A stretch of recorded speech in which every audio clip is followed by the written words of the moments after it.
Hi, thanks for clicking and welcome back to Telecom Training. Today we have a very exciting topic again from your request. We have taken the differences and the similarities and different generation of telecommunication technology. So we'll start from the first generation. We don't have much detail about the first generation because I was also not very used to with the first generation. I don't have any practical experience. Anyways, I have started my career from the second generation telecommunication system. So we'll discuss about the second generation and then the subsequent generations, right? Like the third generation, fourth generation, fifth generation and the sixth generation, which is the future. So maybe after 10 years or 10 years down the line, we'll be experiencing all those features and all those technologies. And we'll start from the first generation. In first generation, we have AMPS or the Advanced Mobile Phone System, and it was started operating from 1980, right? We used to have only voice services. Here we have taken the services. Okay, so the first one is the technology or the cellular system and the different features that is supported by different generation of mobile communication technology. Second, we'll discuss about the services offered. Third, we'll discuss about the energy efficiency of different generation of system and the devices.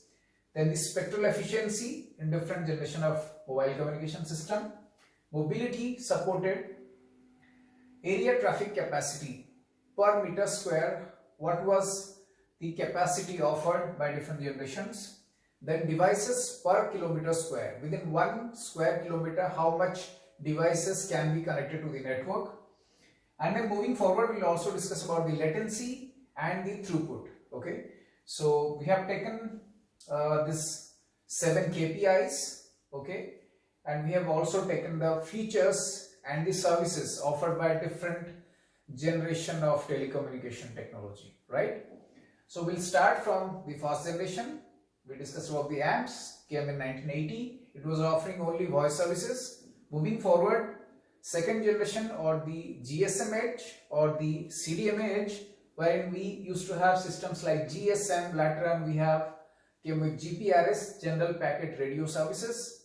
Then we came with Edge or the enhanced data rates for GSM evolution. I remember when Edge was introduced or Edge Plus was introduced, it was giving more than 100 kbps of data, like 140 or 180, something like that, close to 200 kbps. But initially, GSM was designed for a 50 kbps data rates, right? And then the technology which was used in second generation was TDMA or the time division multiple access in GSM. Also, the FDMA was used. Okay, the combination of TDMA and FDMA, frequency division multiple access and time division multiple access were used. And in CDMA, that was a code division multiple access. So these are all the technologies around second generation which came or which started operating from 1990, right? So 10 years after the first generation, we started the second generation and then it went up to 2000. Now also some operators use the GSM technology and all this technology all together. Kind of services offered in second generation was voice and packet switch data.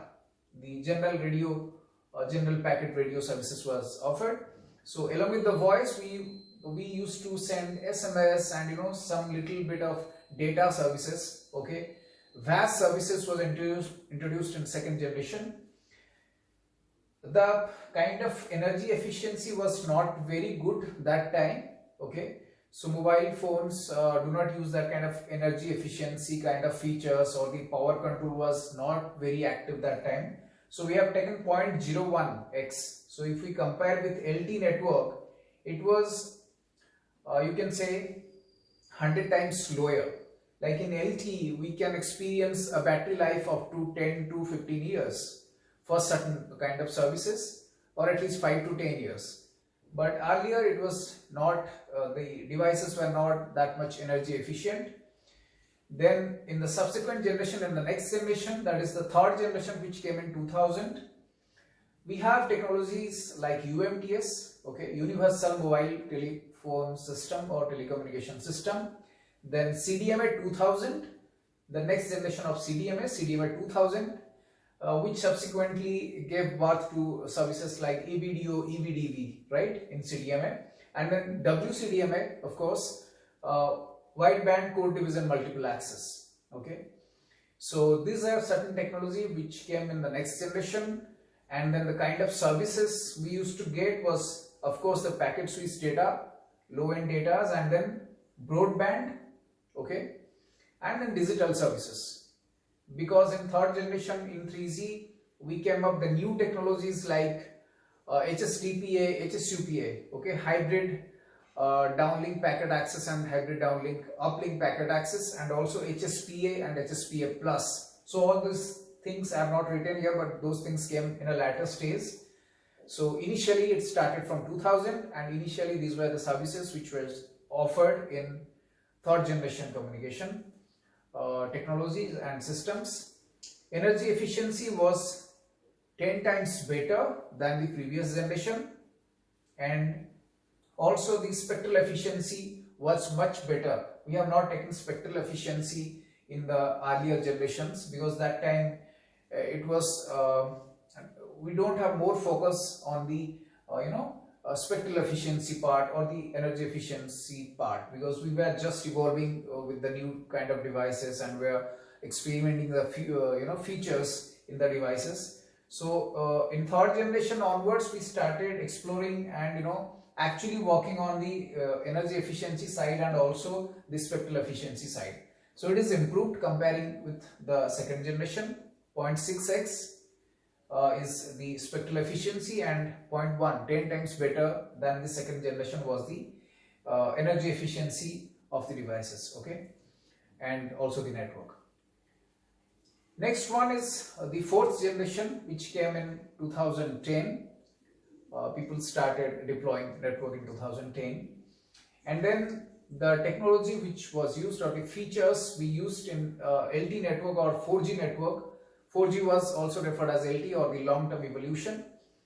So there we used to have features like carrier aggregation. We used to use multiple carriers, okay, like in 3G also. In a later stage we used one carrier for HSDPA, two carriers for release 99 services, okay. So in a later stage in 4G we came up with carrier aggregation. We can add 2, 3, 4 carriers, 5, more than 4 carriers also, with different frequency bands. We used to combine the TDD and FDD. So all those things came into picture in fourth generation. And then the turbo coding came, a new code which supported higher data rate transfers. And then MIMO, multiple input multiple output, was effectively used. OFDMA or orthogonal frequency division multiplexing was used. That is also one of the important technology and feature. And ICIC, intercell interference coordination, that is a release 8 feature which was introduced in release 8 by 3GPP. So ICIC is one of the important features which came in 4G. And then HETNET or the heterogeneous network. Heterogeneous network means it's a diversified network. You have GSM, you have 3G users, you have Wi-Fi. So that's why it's called a HETNET or heterogeneous network, or a complex diversified network, a contrast network. And then device to device communication started from the fourth generation mobile phone systems. And then the services we offered is all IP, okay. It was all IP, every site was connected via IP. And then packet switching was also definitely offered for low-end data. And then ultra broadband came into picture. We used to have ultra broadband facilities in the fourth generation mobile phone system.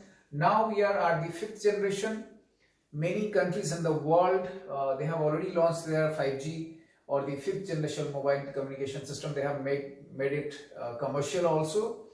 So all the features which is supported by fifth generation is cloud or edge.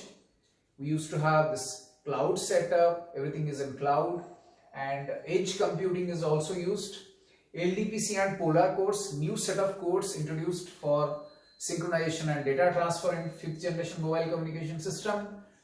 Uh, Millimeter waves, we used to have two ranges, FR1 and FR2, below 7 gigahertz frequency range and above 6 up to 50-55 gigahertz frequency range. So the second part, FR2, is considered as millimeter wave range, which was used for ultra reliable low latency kind of communication. And then we have also the new radio. The radio was completely new in 5th generation, so we call it new radio. And then massive MIMO was used. Earlier it was MIMO, now we are using massive MIMO in 5th generation. We are using SDN, or the software defined network. We don't have those typical just from one vendor, those boxes with some softwares. Rather, we have software defined networks now. We can have bare metals and we can install the software and we can use them in our network. Okay, so we can actually create a SDN, software defined network. We can use them that way we are open with new companies, or new people can support and contribute to 5G technology. Now NFV is also one of the important feature, network function virtualization. We used virtualized network. We can scale in, scale out. All those features can be added in 5th generation. MEC or NEC, network edge computing, or this mobile edge computing is also introduced. Flexible frame structure is introduced.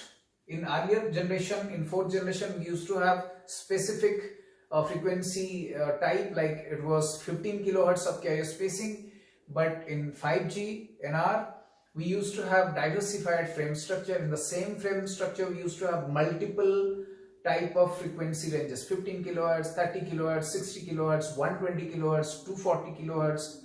Okay. So 480 kilohertz, all this can be accommodated in the same radio frame. That's why this network is more diversified comparing with the 4G. So here the heterogeneous network is actually a heterogeneous network, because you have different frequencies, different kind of services offered, and different networks have access to 5G network. Third party can access. We used to have Open RAN. That is also one thing I have not added here. Open RAN culture, which came in 5G technology of the 5th generation. Now the kind of services we are getting is slicing, virtualization, softwareization, cloudization, and packetization. So we used to have packets, cloud, and also softwareization, like software defined networks, virtualization, virtualized network. We can scale in, scale out according to our requirements. And the network slicing, we used to have the network slices for different kind of services. We used to use different kind of slices. Okay, let's say for EMBB we have a different slice, for URLLC different slice, or for MMTC or massive machine type communication we have a different network slice. So all those things came into picture in 5th generation. Now the KPIs, 10 times more energy efficient than the LTE or the 4th generation, 3 times more spectral efficient than the 4th generation system. And then mobility supported in LTE was 350 kilometers per hour, now it is 500 kilometers per hour. And then other KPIs, like we used to have area traffic capacity 10 megabits per second per meter square. So for 1 meter square we used to have 10 megabits. Okay, earlier it was 0.1. Okay, now the other KPIs, it supports devices per kilometer square is 10 to the power 6. So millions of devices can access the network at the same time. Earlier it was 10 to the power 5. Okay, so close to million, but more than a million number of devices can be connected in 5th generation mobile communication systems. And then latency is also very low, 1 millisecond. Earlier it was 10 millisecond in LTE. In 3G it was 100 milliseconds. In 2G 300 milliseconds. So this is one of the important point. Latency 300 millisecond in 2nd generation, 100 millisecond in 3rd generation. You can see the improvement.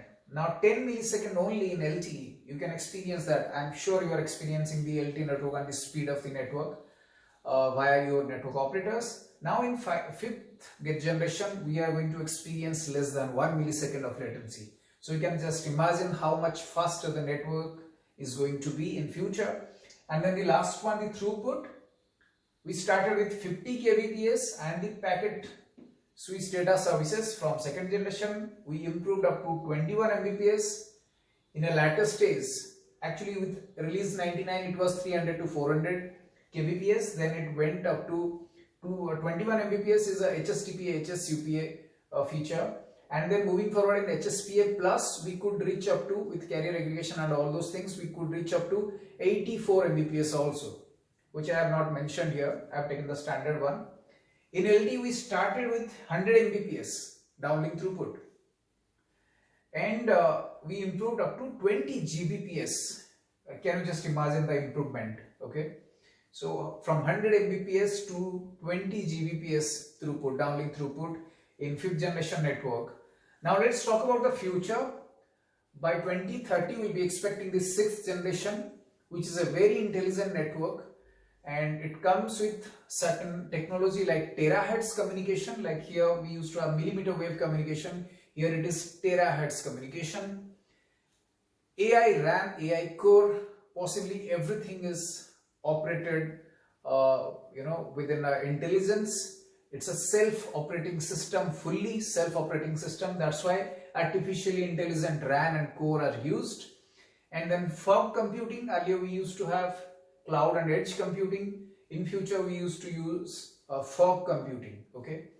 Then we used to have quantum communication, lots of devices, many communications simultaneously will be going, and that's why we need every device to be intelligent enough to handle those traffic, those latency, those kind of expectation from this futuristic technology. So that's why it's going to be quantum communication. One more feature is blockchain will come in 6G, and then SM-MIMO, special mode or special multiplexing MIMO, which is not like the regular MIMO. It is different than the normal MIMO. So special mode MIMO is used in 6th generation mobile communication system. In the future, we will see more about special mode MIMO in future, maybe in some other video. Now the kind of services we're going to get is intelligence. It is this very intelligent network. And then the virtualization, cloudization and softwareization, it came from the previous generation, from the 5th generation. So along with cloud, virtualization and software defined network, you will be getting the intelligence in 6th generation mobile communication system. Now let's talk about the KPIs. I'll just compare with the 5th generation because we have already seen the other KPIs here. So now the energy efficiency is 100%. That means we can expect at least a 20 years battery life for certain devices under 6G network. 20 years of battery life, highly energy efficient. Now 15 times or more spectral efficient network comparing with the 4th generation. Okay, so at least 5 times better spectral efficiency than the 5G. Okay, and then the mobility, of course, it's double than the triple than the LTE, double than the 5th generation. So in 6th generation we are expecting more than 1000 kilometers per hour mobility support. Okay, now moving on to the next one, area traffic capacity. Earlier we used to get 10 Mbps, now we are getting 100 to 1000 Mbps. That means 1 Gbps, up to 1 Gbps per meter square traffic capacity we are expecting in a 6G or the 6th generation mobile communication system. Now the next one is devices per kilometer. Earlier it was 10 to the power 6.